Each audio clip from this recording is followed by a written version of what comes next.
اعوذ باللہ من الشیطان الرجیم، بسم اللہ الرحمن الرحیم۔ آج ہم واقعہ ڈسکس کریں گے اصحاب کہف کا۔ اللہ تعالیٰ نے انسانوں کی رہنمائی کے لیے اس دنیا میں انبیاء کرام کو بھیجا اور انبیاء کرام کو مختلف کتب و صحیفے عطا کیے۔ نبی کریم صلی اللہ علیہ وآلہ وسلم پر قرآن مجید بھیجا۔ قرآن مجید رہتی دنیا اور انسانوں کے لیے رہنمائی ہے۔ قرآن مجید میں اللہ تعالیٰ نے انسانوں کی رہنمائی کے لیے جہاں واضح احکامات نازل کیے ہیں، وہیں انسانی نفسیات کو مد نظر رکھتے ہوئے ماضی کے قصوں کے ذریعے بھی ان کی تذکیر کی ہے اور ان کو بتایا ہے کہ ان قصوں میں بڑی عبرت اور نصیحت ہے، اور جو کوئی نصیحت حاصل کرنا چاہے اس کے لیے اس میں بہت سامان ہے۔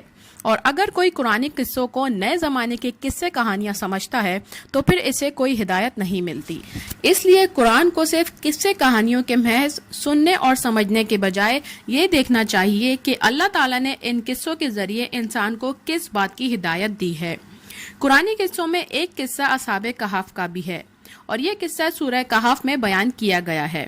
اس قصے میں دیکھا جائے تو نہ صرف ایمان والوں کے لیے بلکہ ہر ذی شعور اور باضمیر فرد کے لیے ہدایت موجود ہے۔ مفسرین نے اللہ تعالیٰ کا قرآن مجید میں سورہ کہف پیش کرنے کی وجہ یہ بھی بتائی ہے کہ قریش مکہ نے اپنے دو آدمیوں کو مدینے یہودیوں کے پاس بھیجا کہ یہودی اہل کتاب ہیں، اس لیے ان سے محمد صلی اللہ علیہ وآلہ وسلم کی بات دریافت کرو کہ وہ کیا کہتے ہیں۔ یہ دونوں افراد مدینے کے یہودی علماء سے ملے اور نبی کریم صلی اللہ علیہ وآلہ وسلم کے حالات اور اوصاف اور تعلیمات بیان کر کے آپ صلی اللہ علیہ وآلہ وسلم کے متعلق ان کی رائے معلوم کی۔ اس کے جواب میں یہودیوں نے ان کو بتایا کہ تم محمد صلی اللہ علیہ وآلہ وسلم سے یہ 3 سوالات ضرور کرنا۔ نمبر 1 یہ کہ اگلے زمانے کے ان نوجوانوں کا قصہ بتاؤ، اس شخص کے بارے میں معلوم کرو جس نے پوری دنیا کا چکر لگایا، مشرق اور مغرب سے ہو کر آیا تھا۔ اور تیسرا سوال روح کی نوعیت کے مطابق تھا۔ بعض علماء کے مطابق تیسرا سوال حضرت موسیٰ علیہ السلام اور حضرت خضر علیہ السلام سے متعلق تھا، اور سورت کا مطالعے سے بھی یہی بات معلوم ہوتی ہے کہ یہودیوں نے قریش مکہ کے نمائندوں کو بھی یہ کہا کہ یہ ایسی باتیں جو صرف اللہ کا ہی ایک نبی بتا سکتا ہے، اگر وہ سچے ہوں گے تو ان سوالات کے جواب دیں گے۔ قریش مکہ نے واپس آ کر یہی سوالات قریش مکہ سے دریافت کیے، جس کے جواب میں اللہ تعالیٰ نے سورہ کہف نازل فرمائی۔ اصحاب کہف کا واقعہ قیصر دقیانوس بادشاہ کے زمانے میں پیش آیا، جس نے سن 2029 ہجری سے لے کر 291 عیسوی تک روم پر بادشاہت کی تھی۔ قیصر دقیانوس ایک بت پرست اور ظالم بادشاہ تھا۔ اس نے اپنے دور حکومت میں ایک اہل ایمان پر ظلم و ستم کے پہاڑ توڑ دیے تھے۔ اس کے دور حکومت میں صاحب ایمان اور روشن ضمیر نوجوان تھے، اور وہ ایک دن اپنے باپ داداؤں کے ساتھ عید منانے کے لیے شہر کے ایک میلے میں گئے تھے۔ وہ اس وقت شرک اور بت پرستی کا ایک بہت بڑا مرکز تھا، اور وہاں ڈائنا نامی دیوتا کا مندر تھا جس کی پوجا کرنے کے لیے شام، مصر، فلسطین وغیرہ سے بھی لوگ آتے تھے۔ ان نوجوانوں نے وہاں شرک اور بت پرستی کے جو نظارے دیکھے تو ان کا دل کھٹا ہو گیا، اور ان کے دل میں خیال آیا کہ عبادت تو ایک اللہ کی ہونی چاہیے، قربانی وغیرہ تو ایک اللہ کے نام پر ہونی چاہیے۔ بس یہ سوچ کر یہ لوگ انفرادی طور پر ایک درخت کے نیچے آ کر بیٹھ گئے۔ پہلے ایک آیا، پھر دوسرا، پھر تیسرا۔ اس طریقے سے یہ لوگ ایک جگہ جمع ہو گئے۔ اگرچہ ان لوگوں میں کوئی تعارف نہ تھا، مگر ایمان کی روشنی کے باعث یہ لوگ ایک جگہ مل گئے، اور ابتدا میں تو یہ سارے ایک دوسرے سے ڈر رہے تھے کہ ایسا نہ ہو کہ میں ان کے سامنے کوئی دل کی بات رکھوں اور وہ کسی کو بتا دے۔ بالآخر ان میں سے ایک نے کہا کہ دوستوں، کوئی تو بات ہے، ہم اس میلے اور ان ساری فضولیات کو چھوڑ کر یہاں آ کر بیٹھ گئے ہیں۔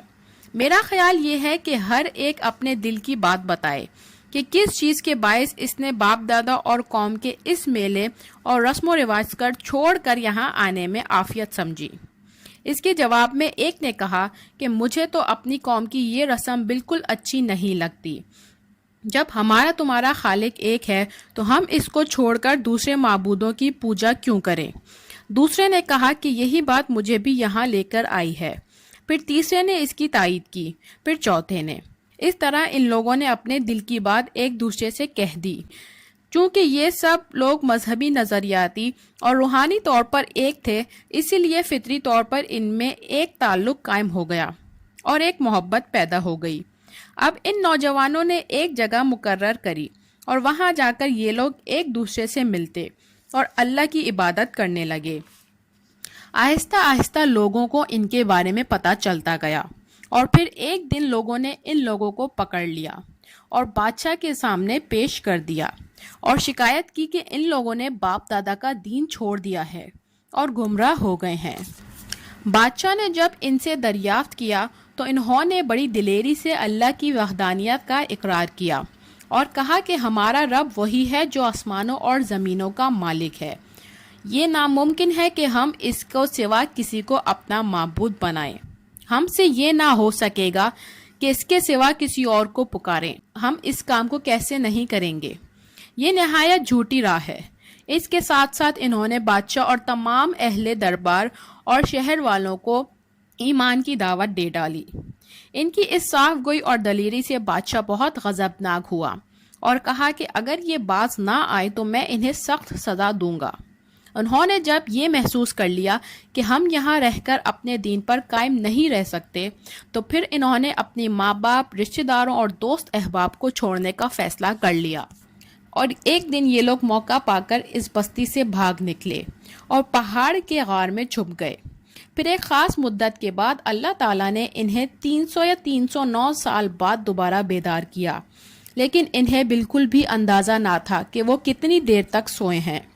بیدار ہونے کے بعد انہوں نے ایک دوسرے سے پوچھا کہ ہم کتنی دیر تک سوئے ہوں گے۔ ان کا خیال یہ تھا کہ ایک دن یا اس سے بھی کم۔ بہرحال اب ان کو بھوک محسوس ہو رہی تھی، اس لیے انہوں نے بازار سے کچھ کھانے پینے کا ارادہ بنایا۔ ان کے پاس کچھ درہم تھے۔ انہوں نے کچھ درہم اپنے ایک ساتھی کو دیے کہ وہ جا کر کچھ بازار سے کھانے پینے کے لیے لے آئے، لیکن اس کے ساتھ ساتھ یہ نصیحت بھی کی کہ دیکھو ذرا احتیاط سے جانا، ایسا نہ ہو کہ بادشاہ کے لوگ تمہیں دیکھ لیں اور ہم لوگ دوبارہ پکڑے جائیں اور وہ ہم کو زبردستی اپنے دین میں داخل کر دیں۔ وہ نوجوان جب سکے لے کر بستی میں داخل ہوا تو اسے سب کچھ بدلا بدلا محسوس ہوا۔ گھر بار اگرچہ ویسے ہی تھے، لیکن شہر کا نقشہ بدلا ہوا تھا۔ کچھ سمجھ میں نہیں آیا کہ یہ کیا ماجرا ہے۔ اس نوجوان نے سمجھا کہ شاید میری طبیعت ٹھیک نہیں ہے، مجھے جلد از جلد سودا لے کر اس جگہ سے نکل جانا چاہیے۔ ایک دکان پر جا کر جب اس نے سودا لیا اور سکے دیے تو دکاندار نے اس سے پوچھا کہ یہ سکے تم کہاں سے لائے ہو؟ اس نے کہا کہ یہ میرے اپنے ہیں۔ قدیم سکے دیکھ کر دکاندار حیران رہ گیا۔ وہ سمجھا کہ شاید اس کے پاس کوئی پوشیدہ خزانہ ہے۔ اس دکاندار اور بیشتر لوگوں نے اس نوجوان کو پکڑ لیا اور کہا کہ صاف صاف بتاؤ جو خزانہ تم کو ملا ہے وہ کہاں ہے؟ اس نوجوان نے جواب دیا کہ مجھے کوئی خزانہ نہیں ملا، یہ میرے اپنے سکے ہیں اور کل شام کو میں یہاں سے گیا تھا۔ نوجوان نے کہا کہ یہاں کا بادشاہ دقیانوس ہے نا؟ یہ سن کر وہاں موجود لوگ ہنسنے لگے اور اس نوجوان کو پاگل سمجھنے لگے۔ لوگوں نے کہا ارے پاگل، دقیانوس کو تو مرے ہوئے 300 سے زیادہ سال گزر چکے ہیں۔ بالآخر اس کو بادشاہ کے سامنے پیش کیا گیا۔ مفسرین اور مورخین کے مطابق اس بادشاہ کا نام قندوز تھا اور یہ ایک مسلمان بادشاہ تھا۔ اس نوجوان نے اپنا سارا قصہ اس کو سنایا۔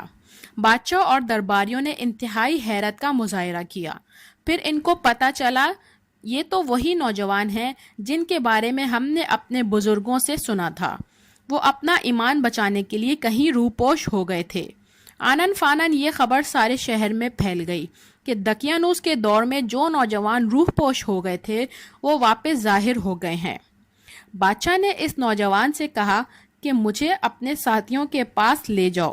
وہ نوجوان بادشاہ کو وہاں لے گیا، جبکہ بادشاہ کے ساتھ ساتھ ایک بڑا مجمع بھی ان نوجوانوں کو دیکھنے کے لیے چل پڑا۔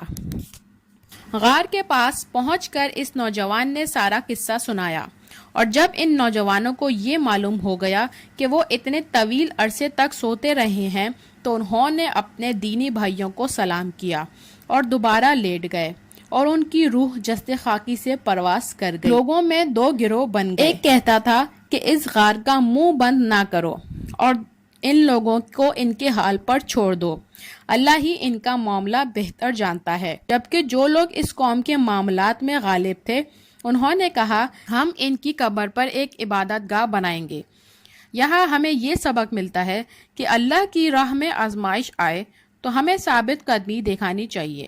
اللہ کی راہ میں اگر ماں باپ، بہن بھائی چھوڑنے پڑیں، گھر بار، رشتہ دار، دوست چھوڑنے پڑیں تو اس میں دیر نہیں کرنی چاہیے۔ اللہ کے سوا کسی کی بندگی نہیں کرنی چاہیے، اور جتنی بھی آزمائش آئے ہمیں اس کا ڈٹ کر مقابلہ کرنا چاہیے۔ امید ہے آپ کو آج کی ویڈیو پسند آئی ہوگی۔ ویڈیو پسند آئے تو اس کو لائک اور چینل کو سبسکرائب ضرور کیجیے گا۔